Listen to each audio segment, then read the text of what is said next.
احنا كنا عمالين نتعادل بره ارضنا عادي في افريقيا، وفي الدوري نتعادل عادي. بس لما يجي في ماتش في افريقيا وفي استاد القاهره، طب سيبك من كنا حلوين، يعني مثلا الناس كلها ماسكه ان احنا كنا حلوين وكنا حلوين وكنا ضيعنا فرص ورحنا وشوطنا وهجمات وهوبا وكل حاجه كانت حلوه. بس هنكسب امتى؟ ما هو ده سؤال برضو لازم نفهمه. احنا هنكسب امتى؟ يعني انت جاي دلوقتي تلعب الجيش الملكي في استاد القاهره، هو جاي اصلا كده كده ركبه بتخبط في بعضها، وانت رحت وضيعت وحاولت. بس ليه الشوط التاني؟ يعني انت اول تلت ساعه، تلت ساعه فيها كوره وعالميه ورحنا وضيعنا. طب فايه ما نروح تاني ونضيع تاني او ما نجيبش يا عم؟ بس فايه ما نروح تاني وشوط تاني يبقى زي الشوط الاولاني ونلعب ونضيع وما نجيبش يا عم عادي؟ ليه ما نفوزش عادي؟ ليه ما نجيبش جون واحد حتى عادي؟ ليه يبقى كله ثلاث ماتشات في افريقيا ثلاث تعادلات ورا بعض؟ ليه؟ هتقول لي متصدر، وبالنسبه للواد اللي هو ايه، اللي بيبقى عبيط ومش فاهم حاجه، اللي بيقول لك احنا كنا عايزين نخسر، او عايزين نتعادل عشان ما نلعبش الترجي او ما نلعبش صن داونز. يا عبيط يا هبل، انت كده كده اول مجموعه، فانت كده كده هتلاعب حد فيهم، فما تفتيش. معلش يعني عشان ما تفتيش يعني. فانت كده كده هتلاعب حد فيهم. انت لو حتى لو انت تاني هتلاقي الناس جامده اصلا اللي هي في المركز اول، او مش فاهم انت عايز توصل لايه.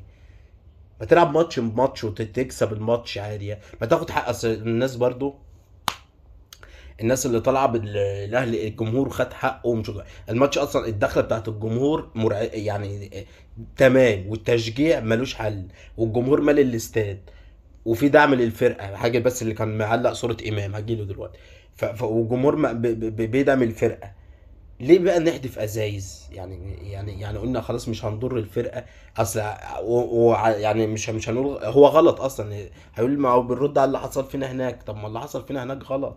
المشكله مش في حاجه بقى، المشكله ان الناس هنا في مصر ما تفهمش بقى، سواء اهلاويه او زملكاويه. انت عارف بيقولوا ايه؟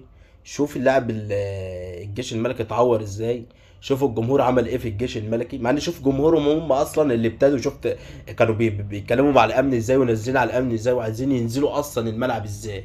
وبالنسبه للازاز اللي اترمت ما تجيش حاجه بالنسبه لهناك. انت اصلا لو هو قاعد فوق الجون في المقصوره الرئيسيه مش هتوصل اصلا الازايز. يعني مهما عمل هي اخرها عند الكورنر هناك، مش زيهم سكينه المعجون كانت واصله نص الملعب يعني. مش هنعمل زيهم برضو حتى اللي هم وصلوا للكلاح، ما كده كده معروفه يعني. ما تجيش تقول لي مغاربه، توانسه، جزائر، هم كده كده في الكلاحه معروفين قدام الاهلي او منتخب مصر كده كده معروفه بيعملوا ايه. فانت كنت عايز تاخد حقك، ما تكسب النهارده، شجع الفرقه اللي هي تكسب النهارده. وكده كده احنا متصدرين، بس هي تطلعها، انت كده كده خليتها هي تصعد معاك. فهي لو انت كسبتها وما خليتهاش تصعد اصلا، يبقى كده خدت حقك من غير ما جمهور هدف، ومن غير ما اللعيبه تتشنج في الاخر، من غير ما يبقى اللعيبه متوتره. اللعيبه جايه تتوتر في الاخر مش عارف ليه. حسين وياسر والناس بتتوتر ليه في الملعب؟ سيبها. او كل ده وما اتكلم، مش عمالين نتكلم في الكوره. البيجات منزله وشوف جمهور الاهلي عمل ايه، وشوف جمهور الاهلي عمل ايه، وبيجات اهلاويه وبيجات زملكاويه. يعني عايزين يطلعوا الجمهور وحش باي طريقه، مع ان اللي حصل مش زي اللي حصل هناك. هو كده غلط واللي هناك غلط.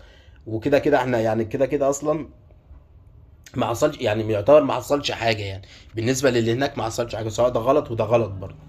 بس يعني بعد ما حصل ده اللعيبه همدت شويه واتوترت. يعني بعد ما حصل ده اللعيبه همدت واتوترت. الماتش كان ماشي حلو، عمالين نروح، وده احسن واحد بالرمضان. والماتش اللي فات جينا قلت لكم في ماتش الاسماعيلي ما ننفخش في اللعبه. وامام جاي لك لسه عاجل اللوحه. برمضان حلو الماتش ده والماتش اللي فات، بس استمراريه هيبقى فيه. طاهر، طاهر الكرة جات له كتير قوي. يعني طاهر اكتر واحد جات له الكرة هو بالرمضان، فهي جات له الكرة كتير، فهو كان حلو. انا والله ما اعرف كان حلو ولا وحش. مش الكرة اللي بالنسبة لي كانت حلوة اللي عرضها بالرمضان، اللي هو بص بطرف عينه عرضها اللي كان مروان عملها له طويلة، وبعد كده عدى من واحد، وبعد كده راح جاي معرضها لبالرمضان وشاطها. والكوبري اللي لبسه للولا، وبعد كده مش عارف يعني انت لبست كوبري عالمي في اول الماتش، وبعد كده الرفعه ما مش فاهم. برمضان بيضيع انفراد مش فاهم. بقى كرة واحدة تيجي جون.